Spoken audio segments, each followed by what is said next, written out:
And we're on. This is 3 yards per carry. I'm Alfredo Arteaga. Simon Clancy is here. Chris Kaufman is here. And this is the week that we preview a Thursday night football game. So you will not have us for Friday, Saturday, Sunday. You'll get us again on Monday. So we get like a reprieve from this season for a little while. But it should be an interesting game, and we will cover it in this game. We will talk exclusively this game, maybe a little bit Ravens big picture stuff as well. But first, we are brought to you by 305-800-PAIN. Better Business Bureau accredited with an A+ rating. Your car accident, personal injury specialists.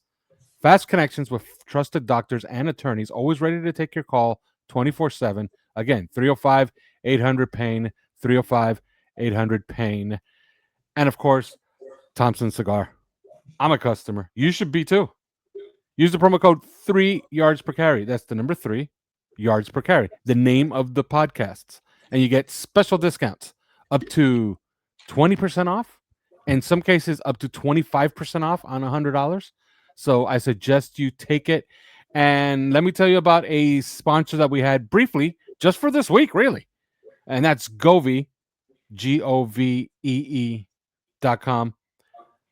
We have a Discord. We talk about it all the time. You could see right there under my name, discord.gg/OnlyFins. It's called OnlyFins. You can become a member for $4.99 a month, all access.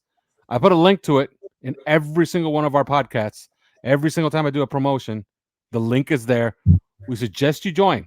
On that Discord, we gave away 3 pairs, not 1 pair, not 2, 3 pairs. That's 6 tickets that were not in the nosebleeds. They were not buried in some corner. They're club seats, row 1.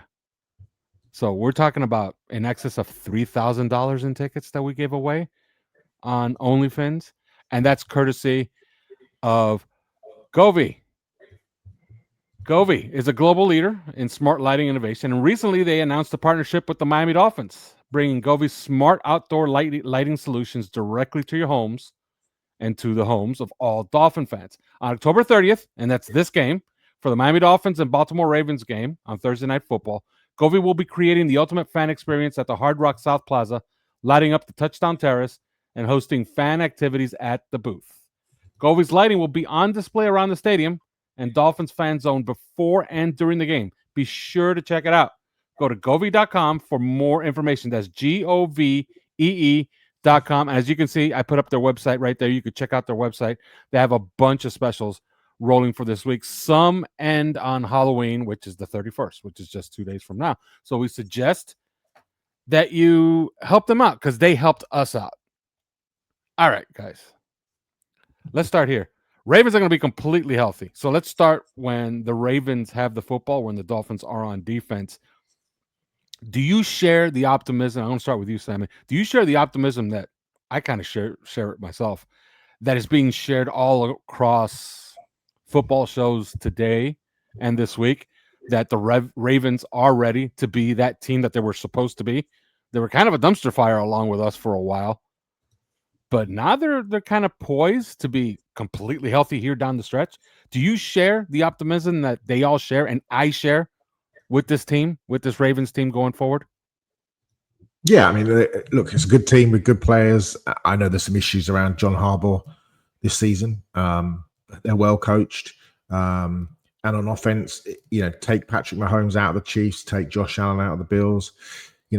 You've seen what's happened, albeit until they brought in Joe Flacco. But even then, you see what happens when Joe Burrow gets taken out of the Bengals. And the same thing happened with the Ravens. You take Lamar Jackson out, and you can't succeed. You can't win, albeit to the level that they need to make the playoffs. All of a sudden, he's back. He says he's 100% healthy, and we are going to be, unfortunately, the recipients of that, because I'd absolutely fancy us against a Cooper Rush or a Tyler Huntley.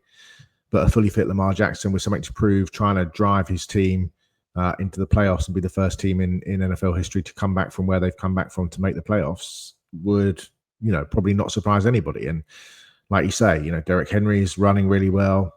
Flowers, Bateman, Hopkins, Mark Andrews, Isaiah Likely, Charlie Kolar scored at the weekend. They're getting the left tackle Ronnie Stanley back. So look, this is a good team that people thought would win a Super Bowl. And when you remove Lamar Jackson from the equation, then it's obvious that isn't going to happen. But he's back, and as I said, we're going to feel the full force of Lamar tomorrow night. Chris, all is They forgotten. Like they Well- belong in the conversation with Buffalo, Kansas City, the Colts.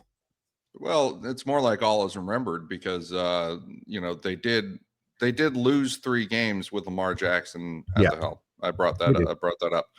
But they lost the games to the Buffalo Bills, Detroit Lions, and Kansas City Chiefs.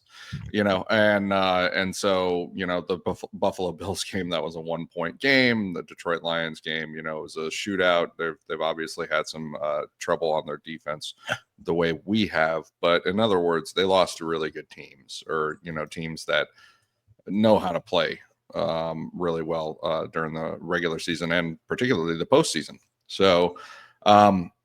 Those sorts of postseason clashes, they can go either way, and they were not the recipients of those wins, but they did compete in those games. And so with Lamar Jackson back, you're like, well, at the very least, you're back to that this is a team that is, very competitive with some of the best teams in the NFL on Sunday, and the Dolphins, frankly, are not. So I think that's probably what Vegas is thinking, because otherwise, you look on the face of it, this is a Baltimore Ravens team that, has racked up some losses. This is a Dolphins team that has racked up some losses. This is a short week. Baltimore Ravens are traveling on the short week. Home field advantage usually worth 3 points, and home field on Thursday Night Football is worth even more, because the road team traveling on a short week is in a really rough spot. So giving 7.5 points to us is just absurd almost, especially after the win that the Dolphins had against Atlanta last week. A very complete win, which, I don't care if it was Atlanta, it still looked like a big turnaround win. So on the face of it, that looks pretty ridiculous, but I think it just has to, you have to reach back into that memory a little bit and say, in those first 4 weeks, listen, they did lose, but they lost to really good teams. Simon, let's start here. When they're on offense, Dolphins are on defense. Dolphins are gonna have to change some things, aren't they? Like, they're gonna have to take some chances, because they're gonna have to devote more bodies to the box, and they're gonna have to leave themselves vulnerable to the big play. So Anthony Weaver's gonna have to change his ethos, right? He's gonna have to change his philosophy of not allowing the big play at all costs. Like, he's gonna have to take chances in this game, right, Simon? Or would you expect complete conservative game plan from Anthony I Weaver? think the game plan will be similar to the game plan at the weekend against Atlanta. The banana in the tailpipe is obviously, Lamar Jackson can do things that Kirk Cousins could only dream of doing, especially this version of Kirk Cousins. And so, do you enter into situations where you have a spy? Do you, all of those things? And you go back and look at our inability in big games against Buffalo to do the things that to shut down the things that Josh Allen is so good at doing.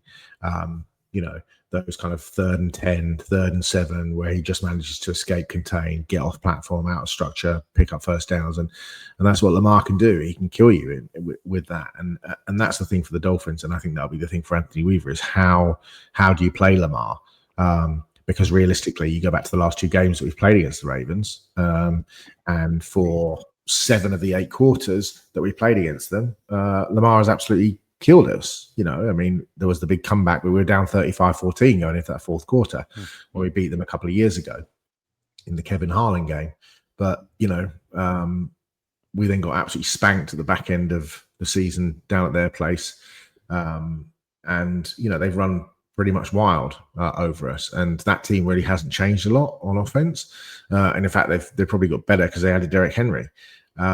So, look, I think the biggest question for me is what they do about the Lamar factor, but there's an awful lot of really good players to cover. But if I'm Anthony Weaver, I'm trying not to do too much that was different, both in the down-to-down responsibilities, but also just in the way that everybody played, in terms of it just felt for the first time all season on both sides of the ball, but on defense, as we're talking about it, it felt for the first time like the thing had a meaning, that it was knitted together properly the way it should do. Each unit was working off one another. And that's easier to do when you're not playing Drake London, you're not playing Michael Penix, and you're playing a Kirk Cousins, as I said, who, has obviously seen better days. It will be a completely different kettle of fish tomorrow night, but I think the way that you play is the way that you played your best football, and that was on Sunday. So I don't see too many. I'd be surprised if there were too many changes, because I think they found a formula. And Chris, I think if you break from that formula, you're going to enter into some pretty difficult waters. I think the key is going to be whether the Dolphins can repeat that performance. As much as the absence of Michael Penix in favor of Kirk Cousins, who's clearly on the back end and getting over some injuries from recent times, and just off rhythm coming in for Penix in that game. I think really it was about Drake London's absence. And because that's the area that can really hurt the Dolphins where they're weak in the secondary. So I think that between his absence, as well as, the perhaps you're not looking at what's his name, the Kyle Pitts as quite the player that you might face in somebody like Isaiah Likely or certainly Mark Andrews. So I think that the challenge on Miami will be, okay, well, can you stop Zay Flowers? Can you stop Rashad Bateman? Can you stop those tight ends, Isaiah Likely, Mark Andrews, if they are fully healthy, which apparently they are? Then I would presume that those guys can make a big impact in the passing game in a way that the Falcons were left short. They weren't able to do that. So Miami, it's less about, to me, I mean, the formula, yes, they are going to try to repeat some of the things that he did last week schematically, but really it's going to be about whether the Ravens can make the Dolphins secondary and linebacker coverage pay in a way that the Falcons could not. Now, I don't see a way that the game script can be kind of clean. Like, it was rather clean against Atlanta. Like, the game script was clean against Atlanta. It was not clean against the Jets. They forced 3 turnovers. Against Atlanta, it was just 1 turnover. That was consequential, but it was 1 turnover, and it was time of possession that was actually hurting that Falcons offense, because at one point their splits were 8 rushes, 10 passes, and Kirk Cousins was 7 of 10 at that point. But the score was 17-3. And the next time that they touched the ball, they were 24-3. They ran the ball 2 more times, and they were down 31-3. So then it was just abandoned ship. You can't just run the football anymore. There is virtually no way on earth, right, Simon, that they can play a clean game script against the Ravens offense and win. They're going to need multiple turnovers, as many as 3 maybe. I think they're going to need turnovers. And look, most teams need turnovers to win. I mean, it's hard to win modern football games. It doesn't matter who you are if you're not getting turnovers. So yeah, I think they're going to need to try and get the ball back. And Derrick Henry, for example, as great as he is, has been susceptible to fumbles.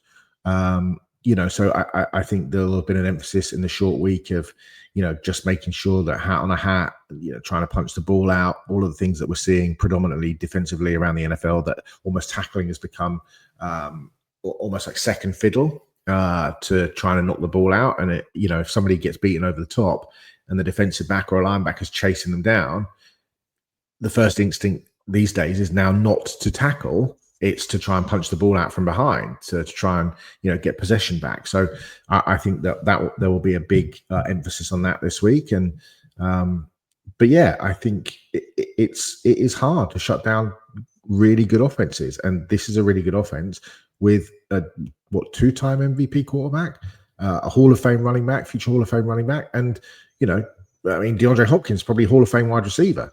Obviously not at the height of those powers anymore. But, Pro Bowl tight end in Mark Andrews, Bateman, Zay Flowers, first-round pick. Bateman, first-round pick on a good second contract. Likely. Isaiah Likely. They're likely, so Ronnie Stanley, really good left tackle. So, it's going to be hard and they're going to have to play absolutely lights out. And you just don't want it to turn into like some sort of sieve in the second. If they can get the ball, I mean, Lamar won't have played for 3 weeks, so he will be a bit rusty. And, I mean, how many turnovers can you get on defense versus how can you retain possession on offense and not, they need to play a clean game on offense as well, because if they can play complementary football, then maybe they do have a chance, but it looks like an uphill battle, I've got to say. Chris, you want to add something before we go to break here? Yeah, just that I think that to tag on that against the run, and perhaps I'll regret these words, but I think that when a defense starts getting its run fits, it becomes sort of infectious and sustainable, and so when you're not getting your run fits, again, it's hard to turn that around. But when you kind of start locking into place a little bit, which they have been, I think, little by little, and then sort of all at once last week, I think that is sustainable and will bleed over into this week. So that's not actually what I'm going to be worried about. Again, I may regret those words, as Derrick Henry does what he has done way too many times.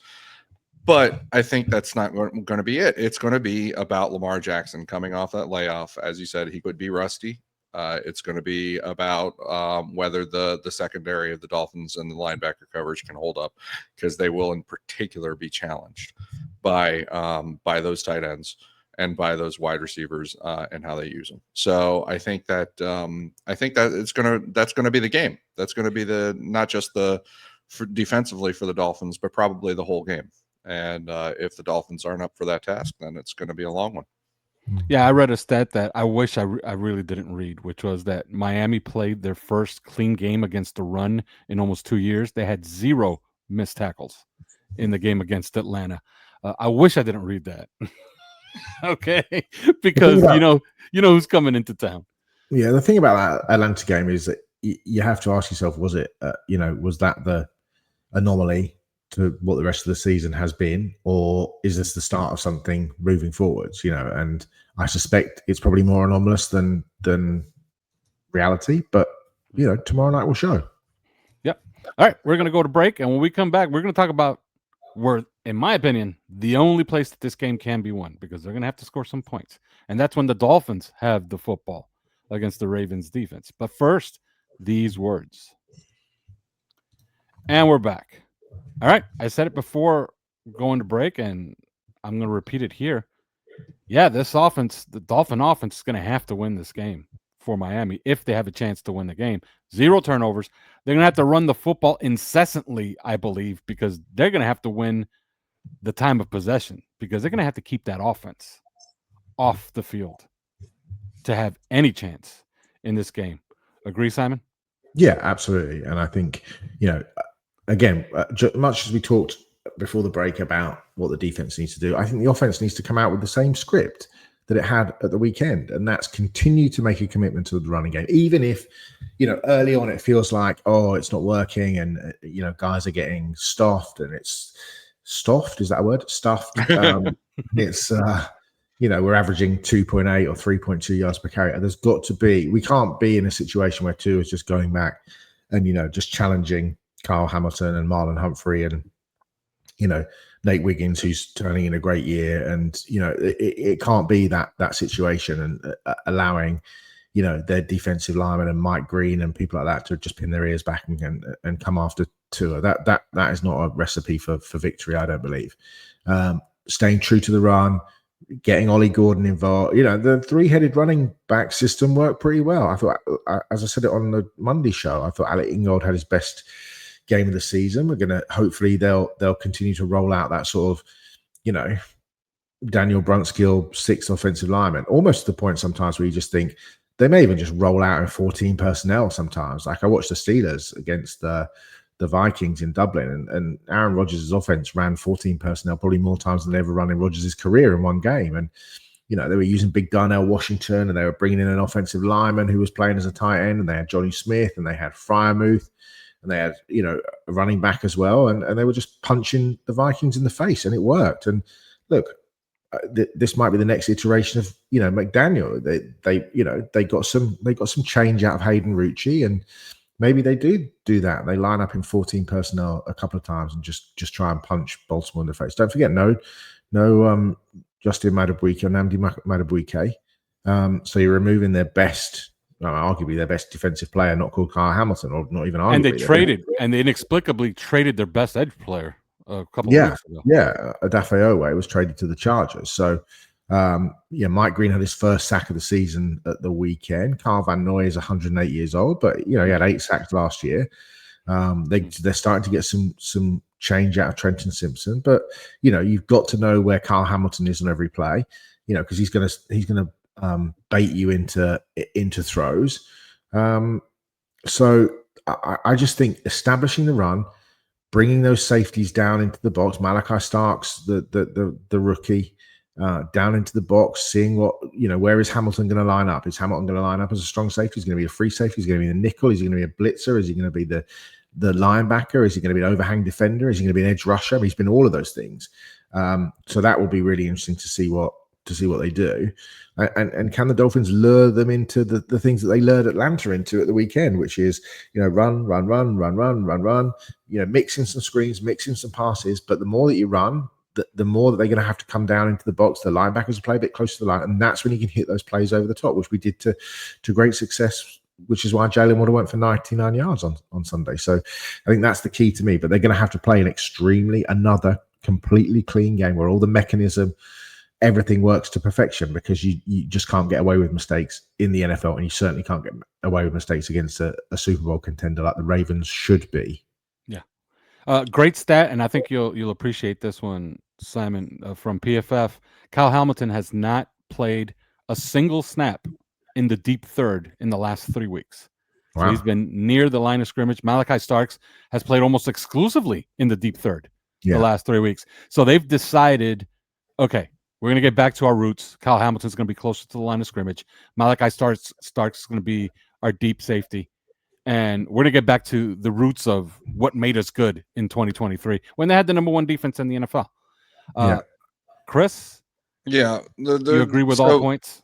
I think that the thing about last week's game plan is I'm not sure that it's going to work when, offensively, when you do have Roquan Smith and Kyle Hamilton patrolling the middle of the field. I think that I think actually you could see, well, first off, if he does this before the game, then we've already lost. But if there's only 2 running backs active again, then we've lost.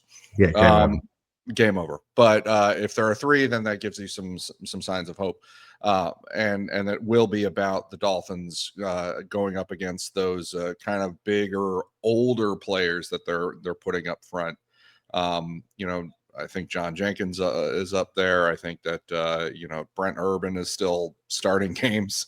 It's still, so it'll be going up against them up front and actually imposing your will in the run game with 3 running backs in 3 different ways, in many different ways with the ground game. But in the passing game, I don't know that they can get away with as much of what they got away with last week. So actually it probably will have to come down to hitting some big plays over the top. The other thing they've done as well is that the trade for Alohi Gilman has worked really well, because of that, along with Starks. So they've played a lot of Gilman and Starks in the deep third. And that's just allowed Hamilton just to do what he does best. And, he is their best player. I mean, he's their best player, not called Lamar Jackson. Actually, pound for pound, he might be their best player, because he almost single-handedly affects every single snap in terms of how they play him, how Zach Orr plays him. And I thought what they did at the weekend, and I watched some of the highlights of the Bears game, and, he was playing, and we talk about Jalen Phillips lining up in that tiger formation, Chris, where he stands over the center. That's what they do with Kyle Hamilton.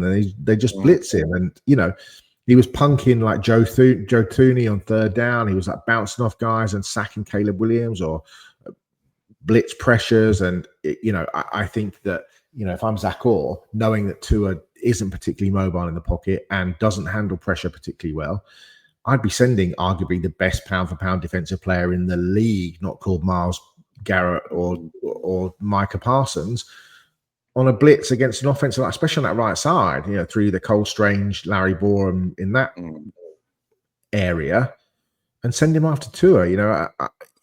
That's what you do with game-changing players who, like I said, can affect the play on every single snap, and that's what Kyle Hamilton does. And that is an area where the Dolphins have consistently, when the Dolphins have faltered on offense and when Tua has faltered, it has been recognizing those blitzes before the snap. Like it has been recognizing the spacing and the matchups and the numbers to where a guy is coming or you don't know a guy is coming. There are ways to be able to predict that, and I think that Tua hasn't been up to snuff on that this year all too often. Particularly in that first game of the year against the Colts, and we saw it again in some subsequent games later on. So expect the Ravens to test them that way. I still think that that if they are able to read those blitzes, then Tua does beat the blitz pretty well as far as going hot. But Mike McDaniel has to lay down those hot options for him. Instead of having everybody chipping and coming into block, and then you're left with nobody hot, and it's just not going to work out. It's not going to be a good deal. So I think that the Dolphins will have a challenge on their hands identifying those blitzes and the sim pressures, but it's probably still going to come down to whether Tua can hit a few big ones down the sideline or in the deep field. I think that if he can, then we can keep up. It's also going to come down to whether the Dolphins score early in the first quarter, which they've not been doing. And there was an incredible stat last week. That was the first touchdown that we scored.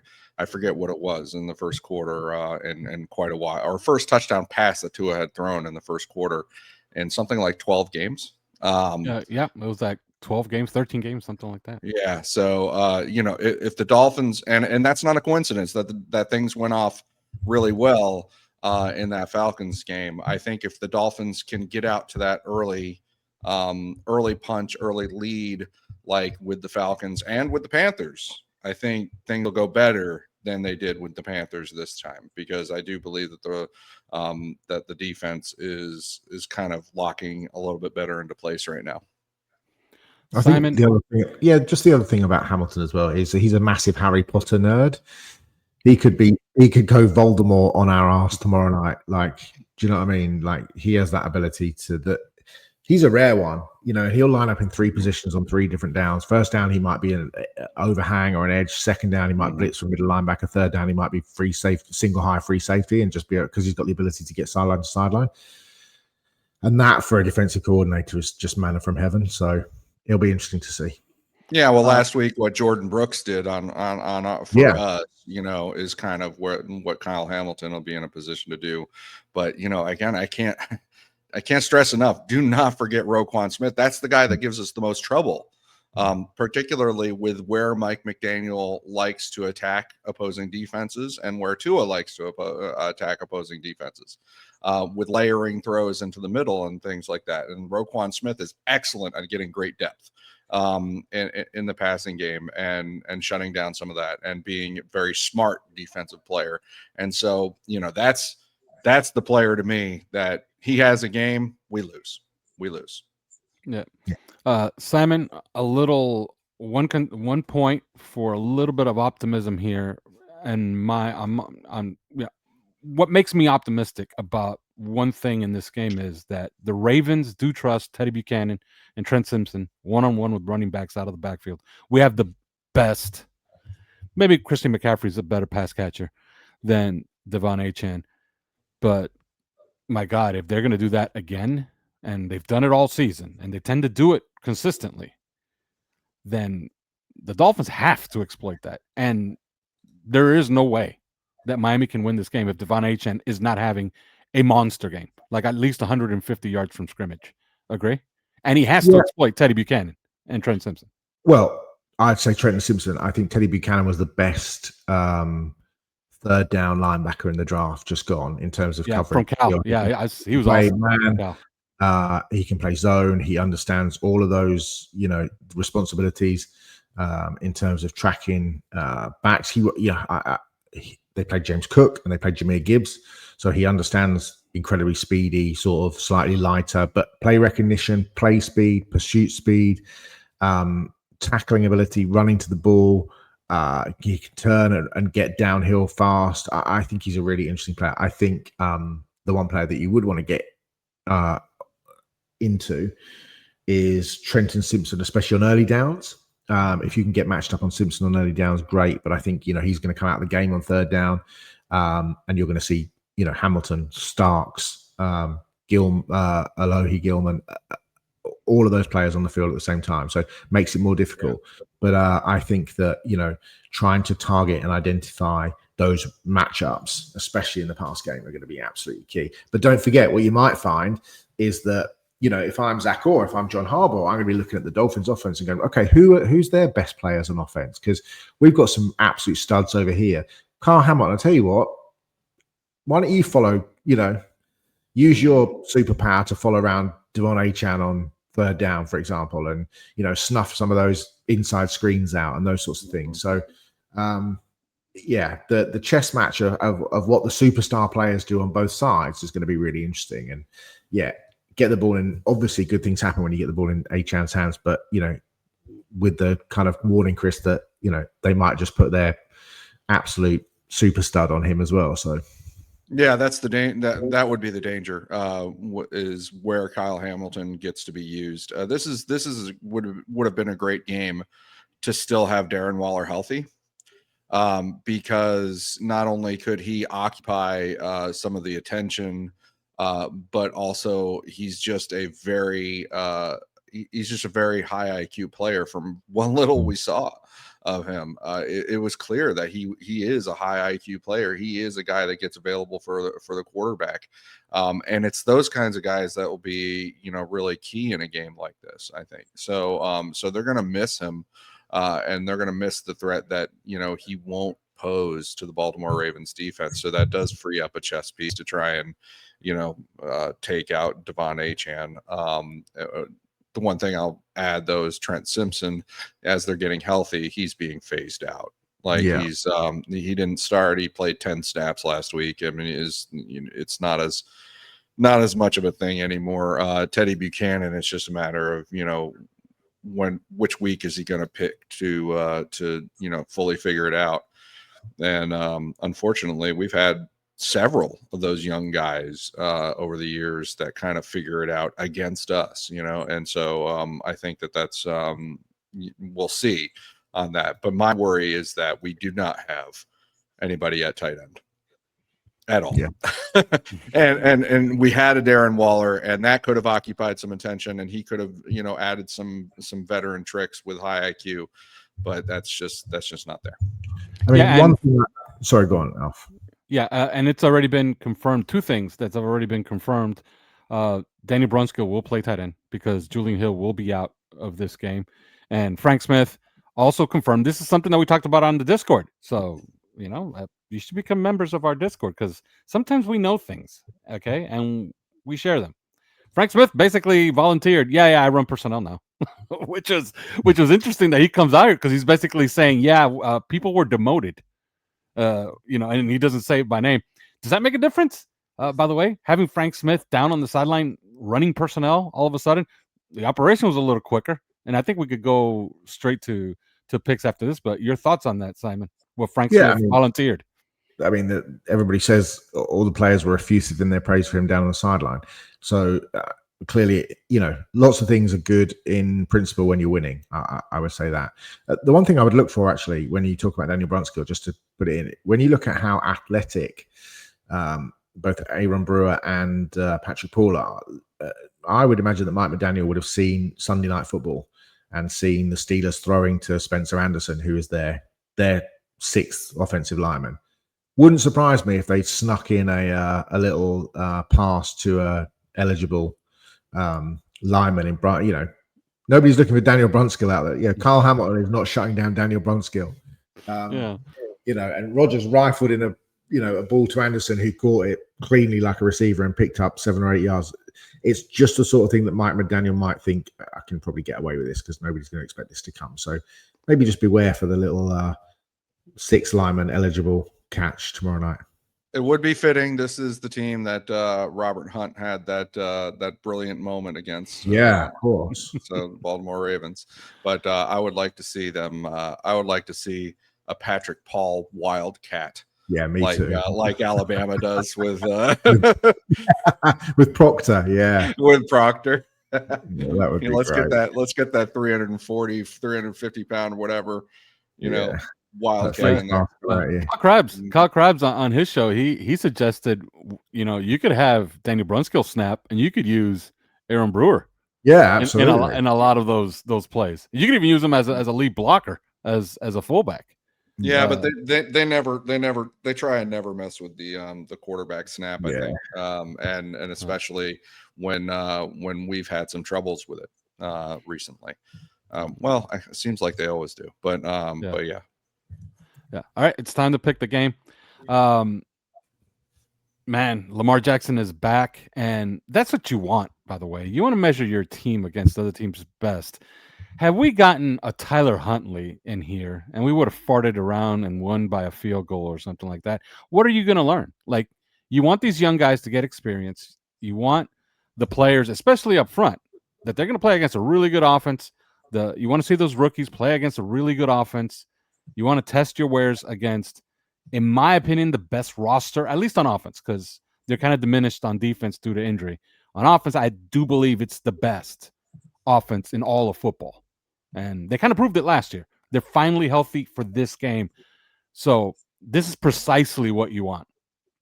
I think the Dolphin offense will play well. I think they'll score points, namely because they have some, I'm not going to call it a schematic advantage, not like Charlie Weiss, saying we have a schematic advantage. No, it's just that the Ravens are diminished on defense and they tend to give away points. And even against the Bears last week, when they were relatively healthy compared to what they've been, they were giving up a lot of yardage. And it was just, Caleb Williams making mistakes in the red zone consistently. Miami plays relatively clean. I think they score points.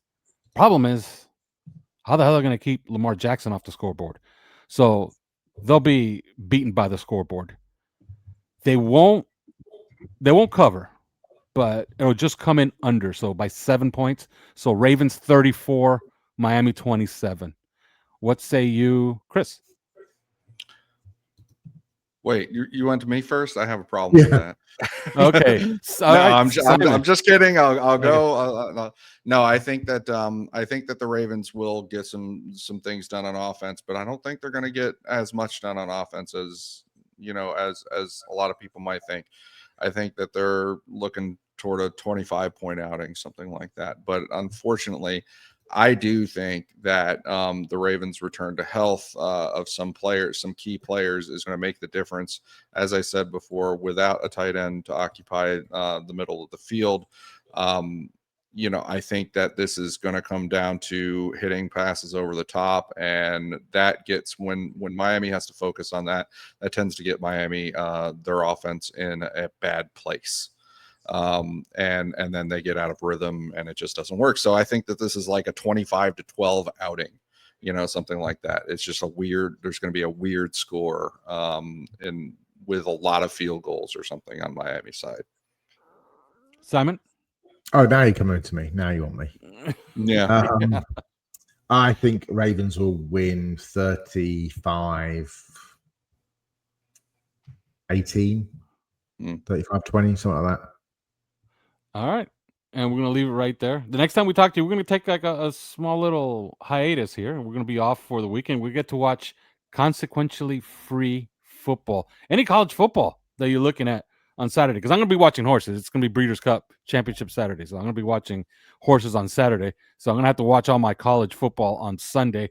Any games that you have your eye on, Simon and then Chris, for Saturday?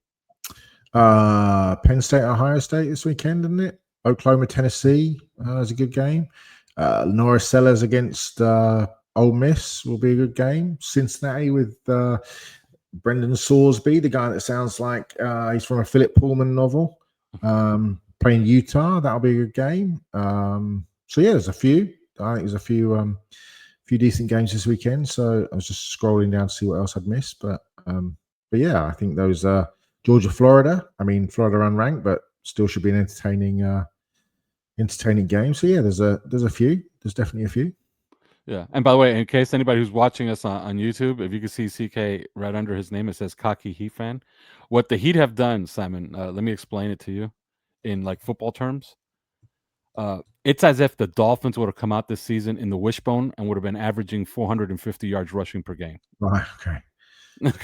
The Heat has come out this season and done the exact opposite of what anybody expected them to be, and it seems to be real. I'll ask you there, Chris. First of all, give us something to watch on Saturday, and second of all, is it real? I about Saturday, I'm basically just in it to watch the red zone and watch it come to me. I don't really care that much about the games, especially now that the South Florida Bulls barely lost to Memphis, and the hopes of getting into that playoff as you know as the representative are dashed. So no, is the Heat thing real? It's like watching I'd attribute, or I'd say I would compare it to watching the Dolphins in 2022. You know, when we first started to see the Mike McDaniel, Tyreek Hill offense unfurl itself, especially against the Baltimore Ravens. You know, and watching this, which we'd been offense starved. Let's be honest, in Miami, but watching that unfurl and be like, whoa, I'm not sure exactly what I'm seeing yet, but I'm like seeing something completely different. And, it's almost, or like go back in history. It's like, watching for the first time Hal Mummy come out with his offense or something like that. What did I tell you? What did I tell you, Chris? That after watching 6 preseason games, that they were averaging 25 3-point attempts per game, and that was ominous, that they were going to be awful. They're averaging 47 now. 47 now. I mean, it's absolutely shocking and incredible. Yeah. The amount of pace and trust that they're putting in their shooting, that they're just like, no, don't think about it, just shoot it. Don't shy away from certain guys taking it from 3. If you're open, you're open. Knock it down. It's really incredible to watch them. They're playing a completely different brand of basketball from what we've seen. It's really, I mean, it's fun. It's more fun than I'm having watching the Dolphins. Yeah, that's a fact. Eric Spoelstra, best coach in town. Simple as that. All right. That's it. There is no more. The next time we talk to you will be on Monday, and we'll talk about this game. Hopefully there's something to talk about in this game and not just an absolute, pasting at the hands of the Baltimore Ravens. But it should be fun. You're going to see a lot of star power on that field for the Baltimore Ravens, so it should be fun watching. But see you then. Cheers, guys.